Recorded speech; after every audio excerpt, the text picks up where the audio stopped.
narito na naman ang iyong lakwatserong spokes, this time sa Luxembourg. No? Ilang oras lang po kami dito, babalik kami, susubukan namin abutan yung ulat ni Ma'am Hanilet dun sa kanyang bisita ngayong araw. Papasok po si Ma'am Hanilet ng mga around 2:30 at lalabas siya ng mga around 4 o'clock. Pero ano pong pag-usapan natin ngayon? Well, nagdesisyon po ang Kamara na huwag tanggapin muli yung impeachment complaint na ipinabalik ng Senado sa kanila. Ano pong ibig sabihin nito? Abay, ang tingin ko po, ibig sabihin nito, patay ng impeachment. Bakit po? Well, unang-una, para mabuhay po yung impeachment na yan, kinakailangan sumunod ang Kamara dun sa sinabi ng Senado, mga senador sa 19th Congress. At ang pag-uutos ng impeachment court na gaya na aking sinabi nung nakaraan kong vlog, kapag ang desisyon na ginawa ng impeachment court, walang kahit sinong mga po pwedeng maghimasok. So sa tingin ko, pati Korte Suprema ay hindi po pwedeng maghimasok sa ganyang desisyon. No? So kinakailangan talaga masunod yan. At nakikita naman natin na yung mga retiradong mga mahistrado ay agree with my observation na bagamat ito ay hindi nakasaad sa saligang batas, hindi rin siya prohibited sa saligang batas. Ang umiiral ay yung provision sa saligang batas na talagang sole judge ng impeachment proceedings ang ating Senado. So sa akin, pag hindi sumunod ng Kamara Representante at hindi niya tinanggap yung impeachment complaint at hindi siya nagpahiwatig na handa silang ilitis na ang kaso pagdating ng 20th Congress, patay na po ang impeachment complaint. Pero bukod po doon, meron talaga mga issue, no? Tatanggapin at susunod ang Kamara de Representante at nagpahiwatig sila na handa sila magpatuloy no ng impeachment. Ano naman ang aaktuhan ng 20th Congress? Kasi normally, ang 20th Congress, pwede silang umupo muli as an impeachment court, pero kinakailangan mag-convene sila as an impeachment court under the 20th Congress. Dahil nga po, iba na yung komposisyon ng 20th Congress doon sa 19th Congress. So, unang-una, kapag hindi sila sumunod na ipahiwatig at tanggapin nga yung impeachment, no, patay na siya. Pangalawa, pag sumunod naman ang Kongreso, may issue pa rin, kung buhay pa rin yan, dahil nga ang issue is pwede bang umupo bilang judges ang senador sa 20th Congress sa isang impeachment complaint na inihain doon sa 19th Congress. So diyan pa rin lalabas yung issue kung pwede bang mag-carry over. Now, again, no, whether or not yung desisyon ng Senado, if oo or hindi, ay pwedeng mag-review ang Korte Suprema, nakasalalay po yan kung yung desisyon nila ay gagawin bilang isang impeachment court o hindi. Kapag ginawa yan bilang isang impeachment court at nag-decision sila na walang jurisdiction ng 20th Congress, sa tingin ko po mahihirapan ng Korte Suprema na maghimasok. Kasi sole judge nga po ang ang Senado pagdating sa impeachment trials. No? Now, ang pagkakaiba nga po no, ng desisyon ng Francisco kung saan naghimasok ang Korte Suprema ay dahil ang kinuwestiyon namin doon sa kaso ng Francisco ay hindi naman po ang aksyon ng impeachment court. Ang kinuwestiyon namin ay yung aksyon lamang ng mga prosecutors.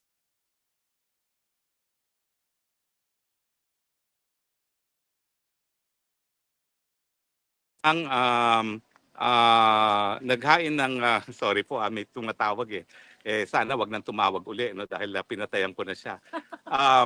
Nawala tuloy trend of thought ko. Ano nga ba yung sinasabi ko? Ayan, nawala.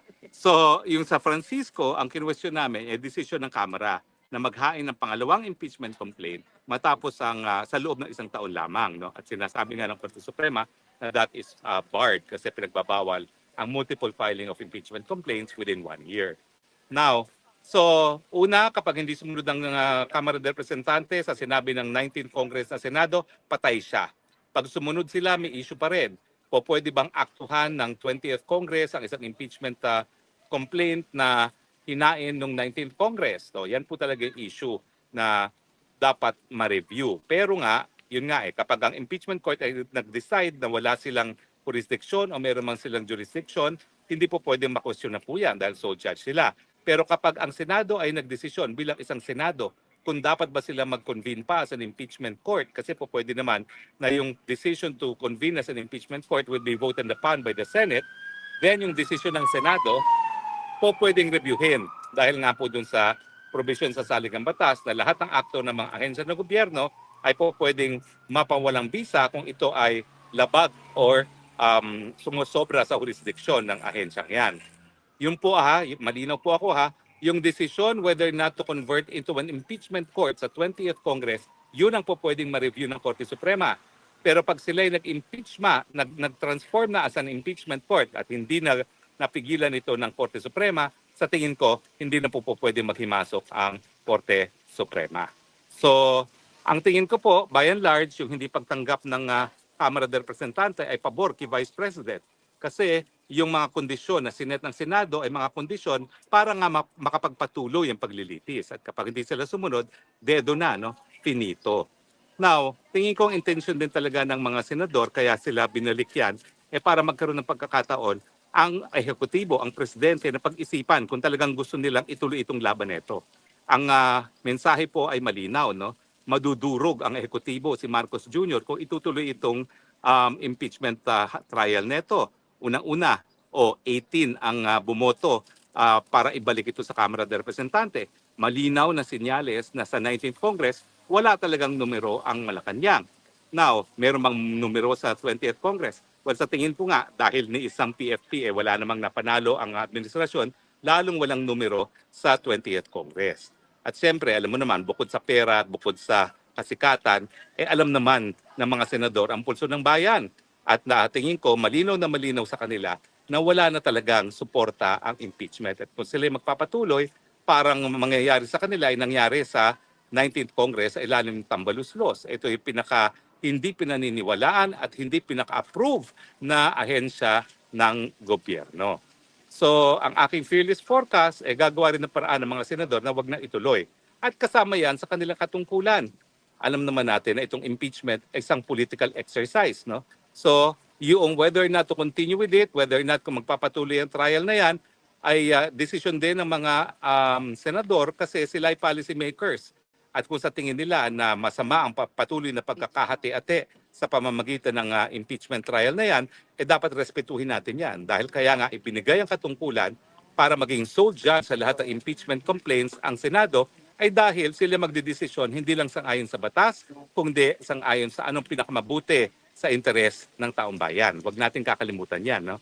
First and foremost, ang ating senador ay policy makers. So yung decision nila whether not to continue with the trial, ang tingin ko ay kasama sa kanilang katungkulan na itaguyod kung yung polisiya na sa tingin nila ay nakakabuti para sa bayan. Now, ano naman ang masasabi ko doon sa mga umiiyak na kasi kwanto,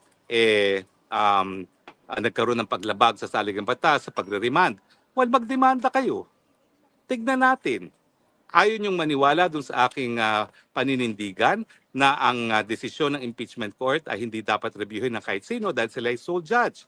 So kung kayo ay hindi sang-ayon, matagal pa naman ang pagbubukas ng 20th Congress. Sa July pa yan. Magdemanda kayo kaysa ngawa kayo ng gawa.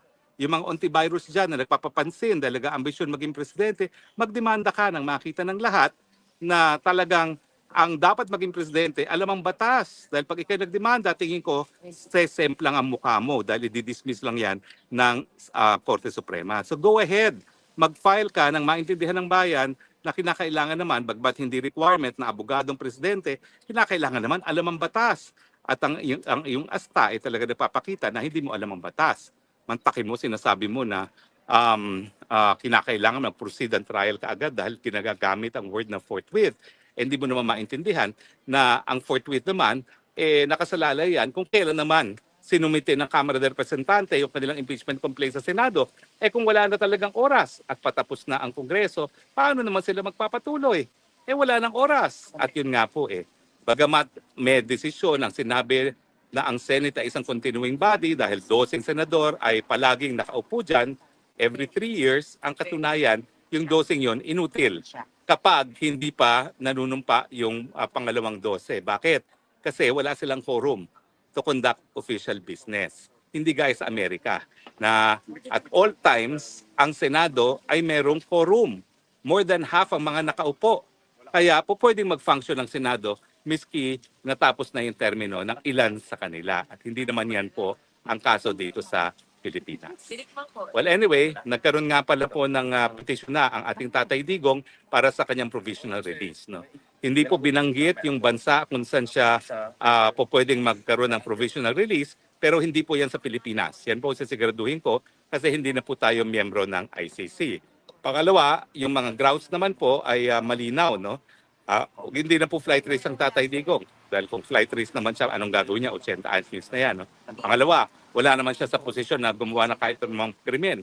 Aba, ang sabi nung isang Anteclair sa Malacanang, pag-amin daw yan. Hindi po, requirement lang yan ng Rome Statute mismo na sabihin na walang kakayahan ng gumawa ng kahit anong krimen ang isang humihingi ng provisional release habang siya ay nasa provisional release. At pangatlo, siyempre, kauna-unahang pagkakataon po na merong linilitis ang ICC na 80 anyos. At sa tingin ko, kung itong provisional release ay mapagbibigyan, ito ay sa dahilan na siya ay 80 anyos. Meron nga pala pong UN resolution na nagsasabi na mga 80 anyos ay hindi na dapat kinukulong. No? At hindi ko po yan nabasa sa motion ni Kaufman, pero I'm sure dapat yan ipagbigay alam o ipaalala sa ICC na merong UN declaration na yung mga 80 anyos ay hindi na dapat kinukulong. Dahil siyempre, applicable yan kay Tatay Digong dahil siya po ay 80 anyos na. Okay? So bukas po ha, yung mga taga-Europa, mga taga-Hague, tayo po ay magdidiwang ng Araw ng Kalayaan para kay Tatay Digong. Siyempre po, ito ay pagdiriwang ng Araw ng Kalayaan ng Pilipinas at dahil marami sa inyo ay may trabaho, hindi natin nagawa yan sa June 12 mismo. No? Pero hindi lang po ito Araw ng Kalayaan ng Pilipinas, Araw ng Kalayaan din po ito para kay Tatay Digong. At siyempre po, it is on a Saturday, the day before Father's Day. So mga taga-Europa, mga Hague, Germany, yung mga malalapit, even yung mga malalayo, punta po kayo sa The Hague para tayo po ay sabay-sabay na magdiwang. Kasama ko po ang Dragon Lady.